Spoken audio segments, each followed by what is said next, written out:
Thanks again for joining me here. I appreciate you being here with me. I also want to thank my wife Alice for sharing her heart and leading us through our communion service this morning here. Several weeks ago, if you were part of the Walnut Creek Church of Christ, we had begun going through a series looking at the life of Joseph in the very first book of the Bible, Genesis.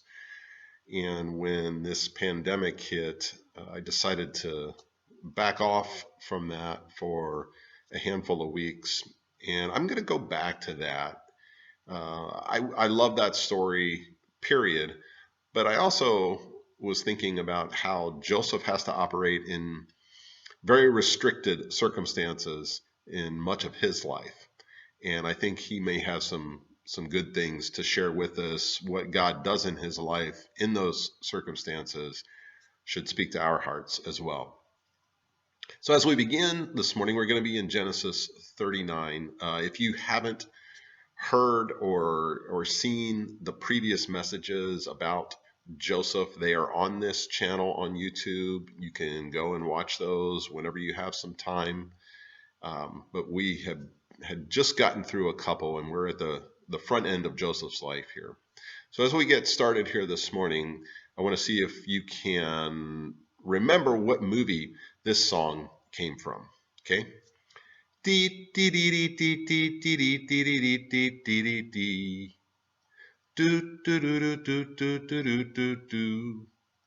Okay, so I know a lot of you may remember that comes from The Graduate. And one of the storylines in that film is that Anne Bancroft is this older seductress, and she has Dustin Hoffman, this young guy, recent college graduate, as her prey. And this came out in 1967, and it was controversial then. But I think Joseph would tell us that even going back 3,500 years, there has been situations like that happen. And he's going to tell us about, well, his story is going to tell us about his Mrs. Robinson from a long, long time ago. So politics and slogans seem to go hand in hand. If you hear, yes, we can, you might think of President Obama's first campaign. If you hear the phrase, are you better off now than you were 4 years ago? You probably, if you're old enough, you might think of Ronald Reagan. And even the first ladies of these presidents have generated some popular slogans. Michelle Obama, one of the things that she said was, when they go low, we go high. And Ronald Reagan's wife, Nancy, also became associated with a slogan, but hers didn't have so much to do with an election. It had to do with drugs. And you remember what it was? Just say no. It was a campaign that was targeting youth to not take drugs. And I understand the limits of that message, and a little bumper sticker saying doesn't usually change somebody's life, but I understand the sentiments behind what she was trying to do. And I understand also the need to be saying yes to something better. But no was the word that was being promoted in her campaign. Now, around that same time, there was another word that was becoming prominent in a different arena in our culture, and it was the arena of sex. And the word no didn't seem to be the word that was at stake. The key word when it came to sex was what? It was safe. And by safe, what our culture was saying was safe physically. And I think a lot of that had to do with we were entering into the age of AIDS and HIV, and it wasn't well understood. And there was a lot of fear. Well, in the story from Joseph's life, when it comes to a particular sexual invitation, the word for Joseph is not going to be the word safe. It's the word no. No to something that would pull him away from God, and yes to doing the difficult work of living like a dreamer of God's dreams. So, several weeks back, we saw Joseph at the age of 17 uh, be subjected to these horrors of betrayal, of abduction, and of slavery. He is sold by his brothers into slavery.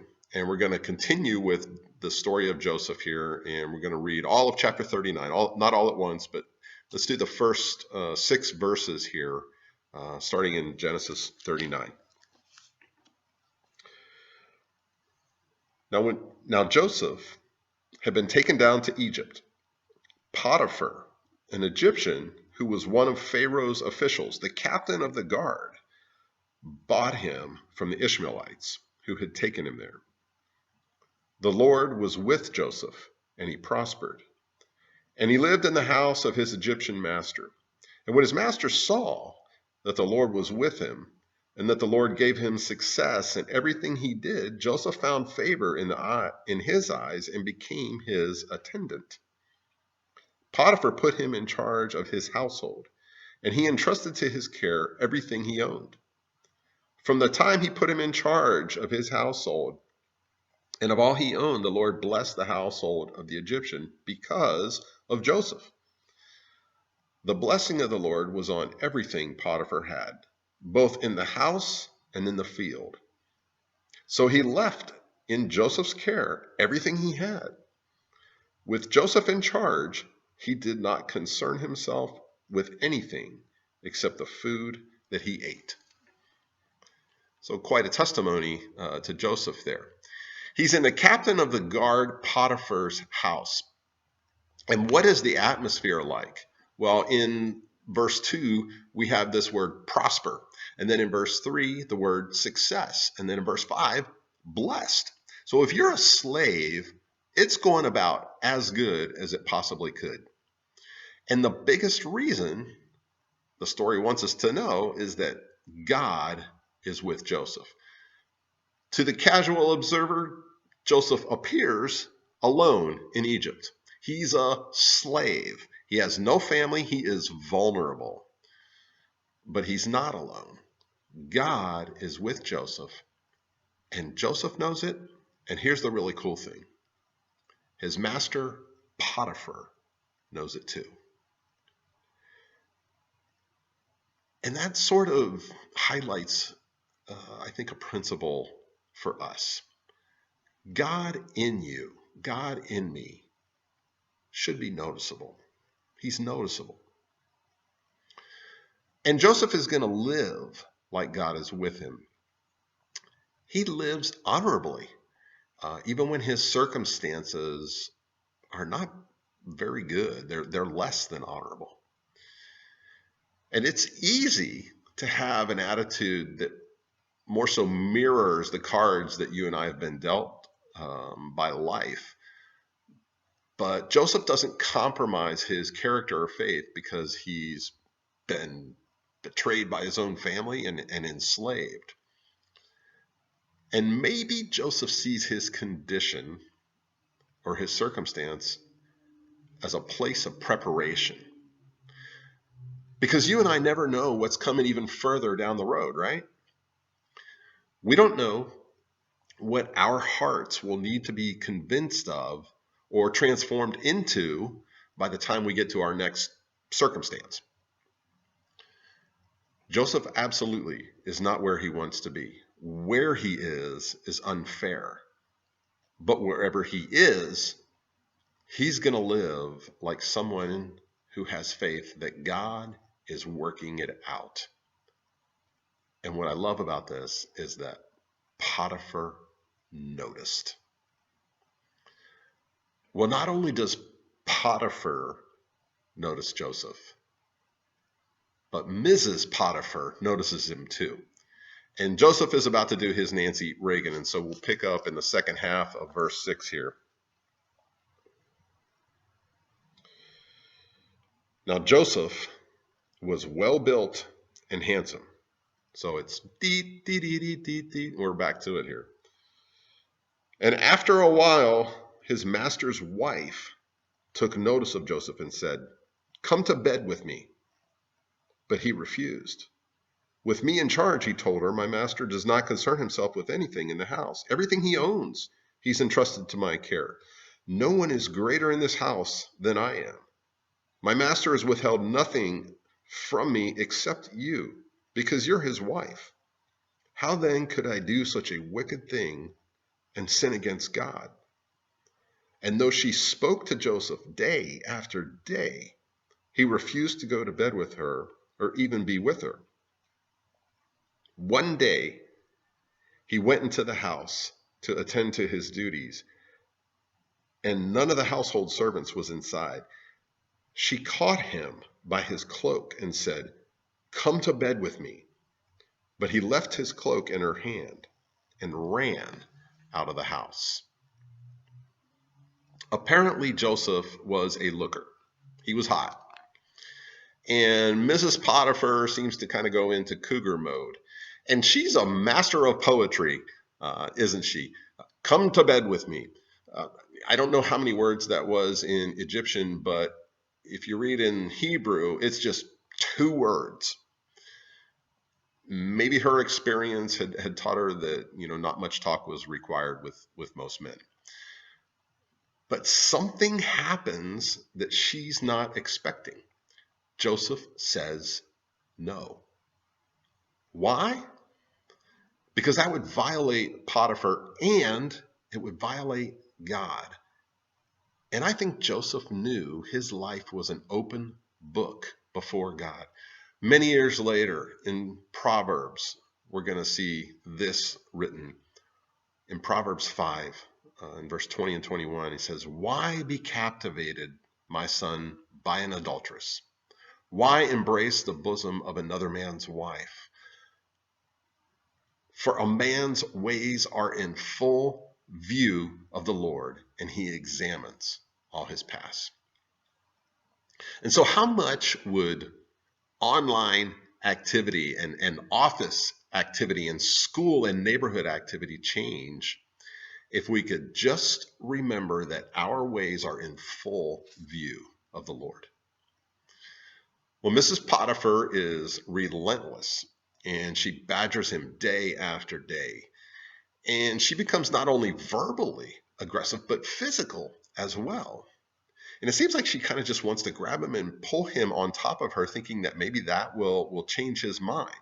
And so she yanks at his clothes, but she miscalculates his resolve, and he flees. And it's interesting that this is the second time in Joseph's story where he has lost his coat. But he is the poster boy for clothes don't make the man.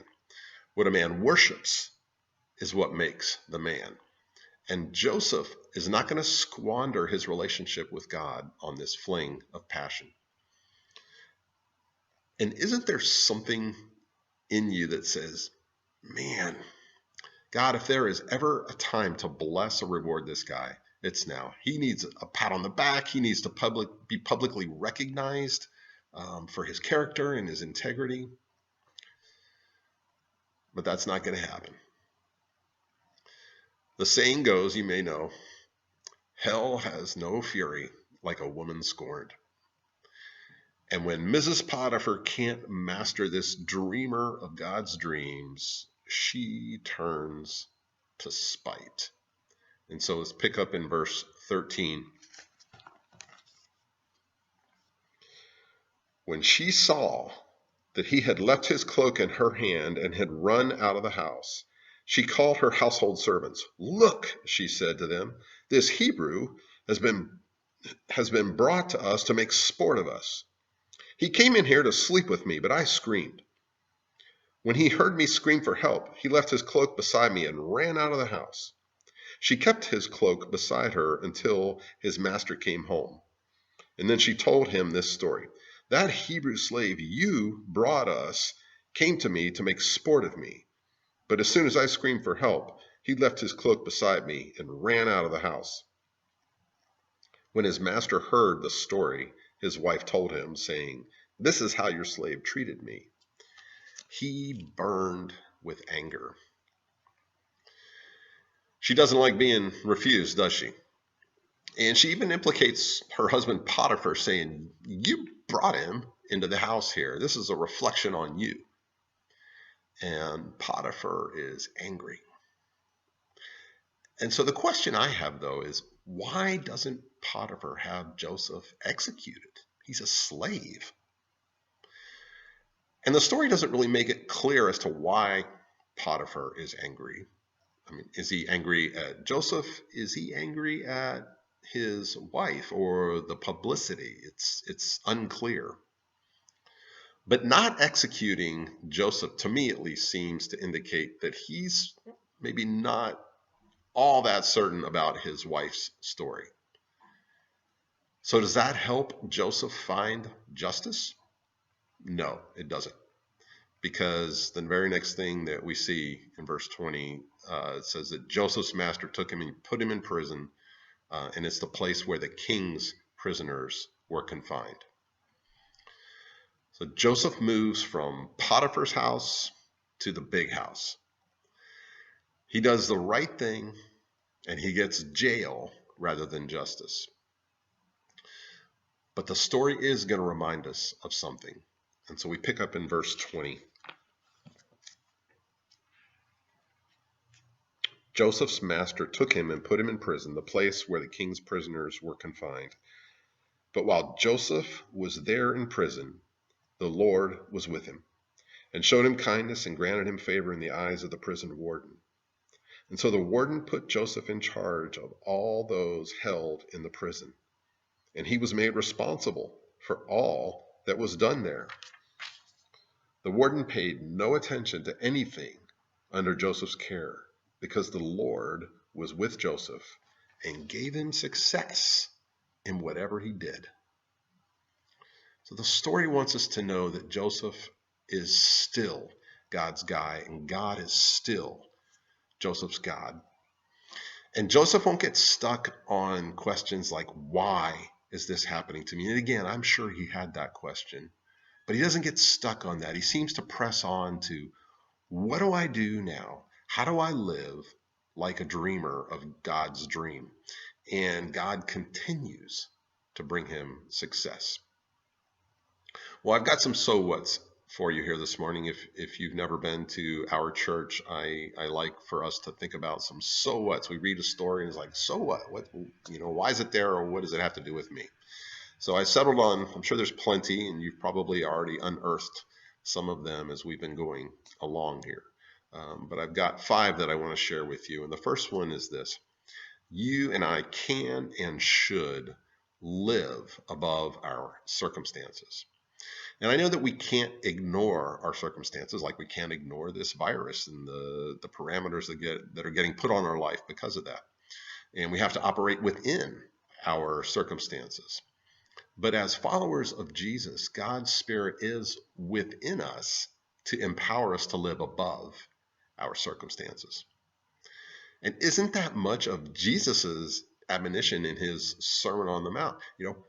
Pray for those who persecute you. Do good to those who despitefully use you. If you get struck on one cheek, offer up the other one. And all that's kind of saying, live above what you get. So whatever circumstances we find ourselves in, we need to discipline ourselves to ask questions like, what might God be teaching me here? How can God use this to transform me? How can this be used to help somebody else? And maybe most important, how do I live demonstrating that I believe, in spite of everything that's going on around me, that God is still working it out? Second, so what for us this morning is this: avoid older women. I'm just kidding. The second one is, you will be tempted. You cannot avoid it. And just like this story, you will be tempted sexually. But generally, You will always be tempted to give up on living as a God follower, to give up on believing that God is working it out.